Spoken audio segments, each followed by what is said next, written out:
कबूतर खाण्यावरील बंदी संदर्भातली बातमी आहे। कबूतर खाण्यावरील बंदी ही हायकोर्टाकडून कायम ठेवण्यात आली आहे। कबुतरांना अन्न पाणी देण्याची बंदी कायम आहे। त्यामुळे हायकोर्टातून आता एक महत्त्वाची अपडेट आलेली आहे समोर। या संदर्भात खरं तर वादविवाद सुरू आहेत, आरोप प्रत्यारोप सुरू आहेत, आंदोलन सुद्धा झाली, मात्र अखेर कबूतर खाण्यावरील बंदी ही हायकोर्टाकडून कायम ठेवण्यात आली आहे। पालिकेची एक मागणी होती, मात्र ती मागणी फेटाळण्यात आली आहे। कबुतरांना अन्न पाणी देण्याची आता या संदर्भात मागणी आहे। कबूतर खाण्यावरील बंदी हायकोर्टाकडून आता कायम ठेवण्यात आली आहे। अन्न पाणी देण्याची बंदी आता कोर्टाकडून कायम ठेवण्यात आली। संदर्भात ताजे अपडेट देण्यासाठी आपले प्रतिनिधी धनंजय दळवी आपल्या सोबत जोडले। धनंजय, कबूतर खाण्यावरील बंदी हायकोर्टाकडून आता कायम ठेवण्यात आली, काय सविस्तर? कारण खरं तर आपण पाहिलं थोड्या वेळापूर्वी जे आहे ते मुंबई महानगरपालिकेने उच्च न्यायालयामध्ये एक मागणी केली होती, ती म्हणजे 1 तास जी आहे ती वेळ देण्यात यावी, जेणेकरून या कबुतरांना त्यांचं खाद्यपदार्थ किंवा अन्न पाणी देता येईल अशी मागणी केली होती। मात्र त्या मागणीला जे आहे ते कोर्टाने परवानगी नाकारलेली आहे आणि या कबुतरांना त्यांचं खाद्यपदार्थ जे आहे ते देण्यासाठीची बंदी जी आहे ती न्यायालयाने कायम ठेवलेली आपल्याला पाहायला मिळते। त्यामुळे आता याच्या पुढेही जर आपण पाहिलं तर कबुतरांना त्यांचं अन्न पाणी जे आहे ते देता येणार नाही। आणि दुसरी पुढची एक महत्त्वाची अपडेट सुद्धा अशी आहे की या सगळ्या संदर्भात खरं तर कबूतरखानाबद्दल जो त्रास नागरिकांना होतोय त्या सगळ्या संदर्भात डॉक्टरांची एक टीम जी आहे ती सुद्धा नेमण्यात आलेली आहे आणि या टीमचा अहवाल जो आहे त्या अहवालानुसार पुढचे जो आहे निर्णय तो घेण्यात येईल असं सुद्धा न्यायालयाचं म्हणणं आहे। त्यामुळे आता या सगळ्या संदर्भात कमिटी काय अहवाल देते आणि या कमिटीच्या अहवालानंतर नेमकं पुन्हा ज्या पुढच्या सुनावणीमध्ये उच्च न्यायालय काय म्हणते हे सुद्धा पाहावं लागेल। तोपर्यंत तरी एक चित्र जे आहे ते पाहायला मिळते, ते म्हणजे कबुतरांना जे आहे ते त्यांचा अन्न पुरवठा जो आहे किंवा पाणी जे आहे त्यावरची बंदी जी आहे ती कायम असलेली आपल्याला पाहायला मिळते। मी सध्या दादरच्या परिसरामध्ये आहे आणि काल सुद्धा याच परिसरामध्ये कारण खूप मोठं आंदोलन झालं होतं आणि या आंदोलनामध्ये याच जे सर्व जे कबूतर आहेत त्यांना त्यांचे खाद्यपदार्थ आहे किंवा त्यांचं अन्न पाणी जे आहे ती देण्यात यावं अशी मागणी या ठिकाणी आंदोलकांकडून करण्यात आली होती। त्यानंतर हे सगळं जे आहे जे पालिकेकडून झाकण्यात आलं होतं ते सुद्धा तोडण्यात आलं, हटवण्यात आलं आणि त्यानंतर पुन्हा आपण कबूतर जे आहे ते या ठिकाणी बसलेले आज पाहतोय।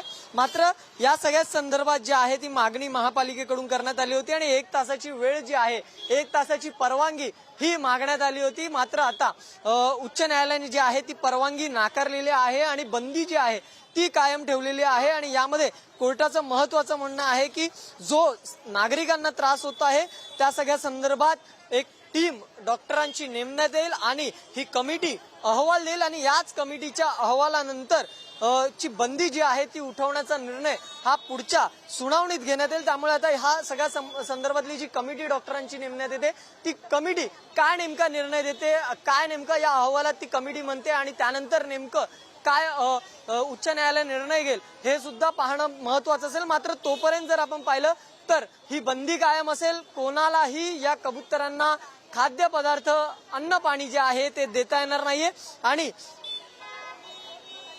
आणि त्याचबरोबर कोर्टाचं एक महत्त्वाचं सुद्धा म्हणणं आहे की देशातील कुठल्याही व्यक्तींनी या कोर्टाच्या आदेशाचा भंग करू नये असं सुद्धा यावेळेस कोर्टाने म्हटलेलं आहे। त्यामुळे महत्त्वाचं आहे की ज्या प्रकारे आंदोलन झालं त्यानंतर या ठिकाणी लोकजमा झाली आणि हे सगळं हटवण्यात आलं। या आंदोलनादरम्यान जे दाणे आहेत किंवा अन्न जे आहे ते या ठिकाणी कबूतरखान्यात टाकण्यात आलं होतं। मात्र त्यानंतर आता एक महत्त्वाचं वाक्य जे आहे ते न्यायालयाचं आहे, ते म्हणजे देशातील कुठल्याही व्यक्तींनी कोर्टाच्या आदेशाचा भंग करू नये असं कोर्टाने या ठिकाणी म्हटलेलं आहे। त्यामुळे जर आपण पाहिलं तर कबूतरखान्यामध्ये कबुतरांना खायला देण्या संदर्भात जी आहे ती स्थगिती कायम ठेवण्यात आलेली आहे आणि या सगळ्या संदर्भात याचिकाकर्त्यांना कोणताही दिलासा जो आहे तो देण्यात आलेला नाहीये। त्यामुळे सार्वजनिक आरोग्याचं हित महत्त्वाचं असल्याचं कोर्टाचं निरीक्षण आहे, कोर्टाचं म्हणणं आहे। बाकी या सगळ्या संदर्भात राज्य सरकार ठरवेल असं सुद्धा हायकोर्टाने म्हटलेलं आहे आणि त्याचबरोबर कोणीही कोर्टाचा निर्णयाचा अवमान करू नये असं सुद्धा कोर्टाने म्हटलेलं आहे। कोणत्याही नागरिकांनी कोर्टाच्या निर्णयाचा अवमान करू नये असं सुद्धा म्हटलेलं आहे आणि महापालिकेला जो निर्णय आहे तो कायम आहे आणि कबुतरांना दाणे टाकण्यास जी आहे ती जर कोणी अगदी या धनंजय, कबुतरांना खरं तर जर आपण पाहतो की दाणे टाकले कोर्टाने तर या त्यांच्यावर स्थगितीवरती खरं तर ही स्थगिती कायम ठेवली आहे. मात्र ज्या याचिकाकर्ते आहेत स्नेहा विसारिया यांनी या दरम्यान हे सांगितलं होतं की कबुतरांचा आरोग्यावर परिणाम होतो असा कुठलाही पुरावा किंवा ठोस डेटा हा सरकारकडे उपलब्ध नाही आणि एकीकडे कोर्टाकडून असं सांगण्यात आलेलं आहे की तज्ज्ञांच्या अभ्यासानुसारच हा निर्णय घेण्यात आलाय.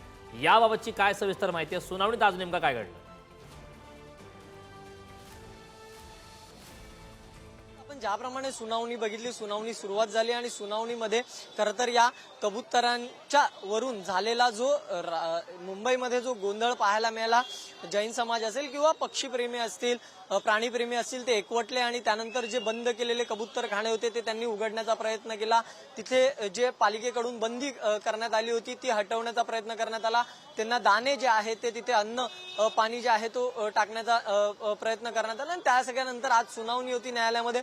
सुनावणी पार पडत असताना एक महत्वाची गोष्ट घडली, ती म्हणजे महापालिकेने या सगळ्या संदर्भातली एक मागणी केली होती आणि ती मागणी अशी होती की न्यायालयाने जे आहे ती 1 तासाची परवानगी द्यावी, ज्या परवानगीमध्ये सकाळी 6 ते 7च्या दरम्यान जे आहे ते या कबुतरांना, या पक्ष्यांना जे आहे ते त्यांचं अन्न पाणी जे आहे ती देण्याची वेळ मिळावी, अशी मागणी जी आहे ती पालिकेकडून करण्यात आली होती. मात्र याला न्यायालयाने जी आहे ती बंदी कायम ठेवली. त्यामुळे या कायम असलेल्या बंदीमुळे आता कोणालाही या कबुतरांना पुढच्या सुनावणीपर्यंत दाना पाणी जो आहे तो देता येणार नाही. अर्थात ही बंदी असेल त्यामुळे इथे कबुतरखान्याच्या परिसरामध्ये किंवा ज्या ठिकाणी कबुतरखाने आहे तिथे अशा पद्धतीचे जे आहे ते अन्न पाणी हे कबुतरांना देता येणार नाही. या सगळ्या संदर्भात न्यायालयाने म्हणताना सुद्धा एक म्हटलेलं आहे की या सगळ्या संदर्भातला निर्णय जो आहे तो सरकार ठरवेल. सरकारकडे सुद्धा न्यायालयाने सांगितलंय की या सगळ्या संदर्भातलं सरकारने सुद्धा काही गोष्टी ज्या आहेत त्या ठरवायला पाहिजे. त्यामुळे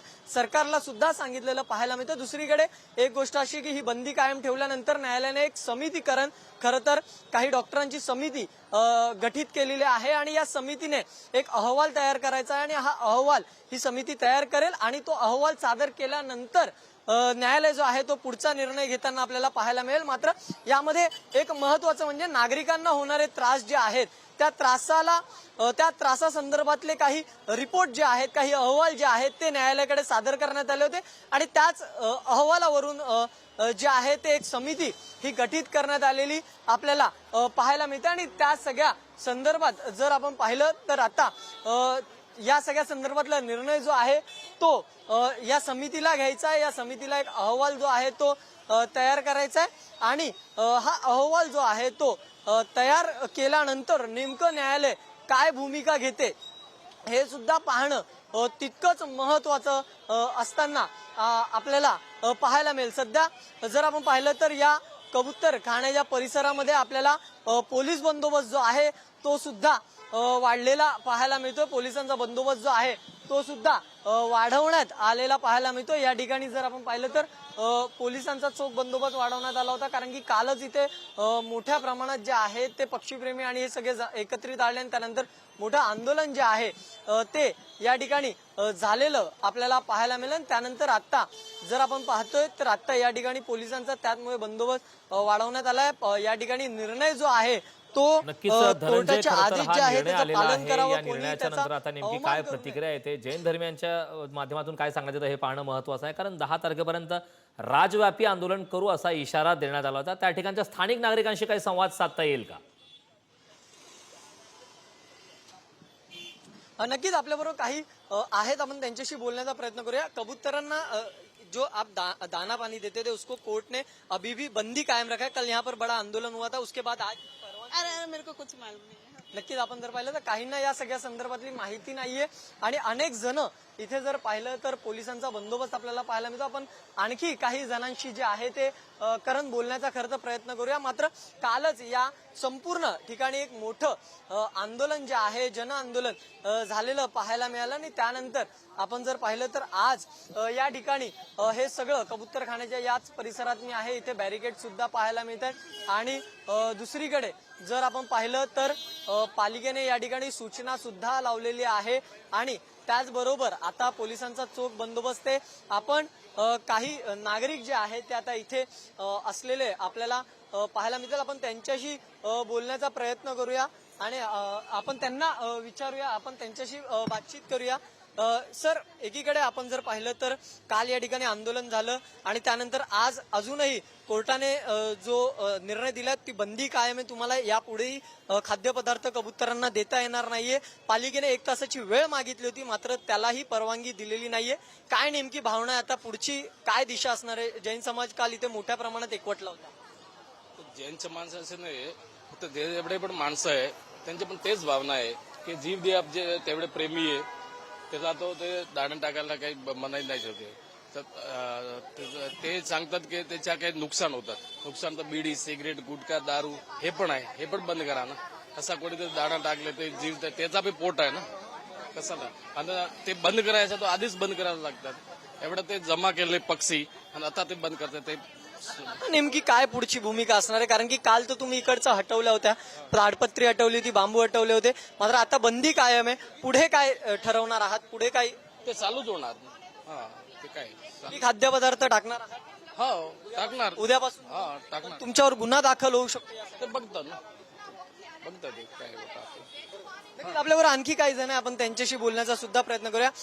कोर्टाने बंदी कायम ठेवलेली है। कोर्ट ने जो है बंदी ऑर्डर, हाँ, उन्होंने ऐसा कहा है कोर्ट ने कि आप खाना कबूतरों को दे नहीं सकते हो। इसके ऊपर जो बंदी थी वो कायम है। नहीं, आपका इंटरप्रिटेशन रॉन्ग है। खाना यहाँ नहीं दे सकते। खाना समझो हमारे घर पे तो हम दे सकते हैं, हमारी टेरेस पे तो हम लगा सकते हैं, उसमें कोई पाबंदी नहीं है। जो कबूतर खाने का सब्जेक्ट था वहाँ पर आप नहीं डाल सकते हो। अगर आप करते तो आपके ऊपर गुनाह दाखिल होगा। वो हम देख लेंगे, कोर्ट से हम अपील में जाएंगे। अगर ऐसा ऑर्डर होगा तो हम अपील में जा सकते हैं, ओपन है। ऐसा कोई फाइनल वर्डिक्ट तो है ही नहीं, ये सुप्रीम कोर्ट का तो वर्डिक्ट है ही नहीं। We can apply for the further justification, और ये सही नहीं है। कोर्ट का ऐसा भी कहना है कि हमने जो डिसीजन दिया है उसका पालन। हम रिस्पेक्ट करते हैं कोर्ट का, उसमें कोई दो राय नहीं है, लेकिन उसके पे हम अपील कर सकते हैं। जैन समाज का भी एक भावना है, और पिजन का कोई गुनाह नहीं है, और ऐसा कोई प्रूव नहीं हुआ है कि इसी के कारण आदमी मरते, ऐसा नहीं। जो डिसीजन है, कल यहाँ पर बड़ा आंदोलन भी देखा गया, उसके बाद कोर्ट ने उनका जो निर्णय था वो जारी रखा है। आप यहाँ पर खाना पीना नहीं डाल सकते, क्या भावना है? अभी क्या करें, जो कोर्ट ने किया वो अभी राइट है, अभी क्या करना पड़ेगा। कोर्ट से आगे कोई है नहीं, जो कोर्ट से नक्कीच धनंजय या संदर्भातल्या प्रतिक्रिया आपण घेत राहू. तुर्तास आपल्यासोबत आपले प्रतिनिधी निखिल चव्हाण जोडलेत. मी निखिलकडे जाणार आहे. निखिल, महत्वाचा निर्णय आलेला आहे. कबूतर खाण्यावरील बंदी या संदर्भात हायकोर्टाकडून ही स्थगिती कायम ठेवण्यात आली. काय सविस्तर याबाबतची माहिती?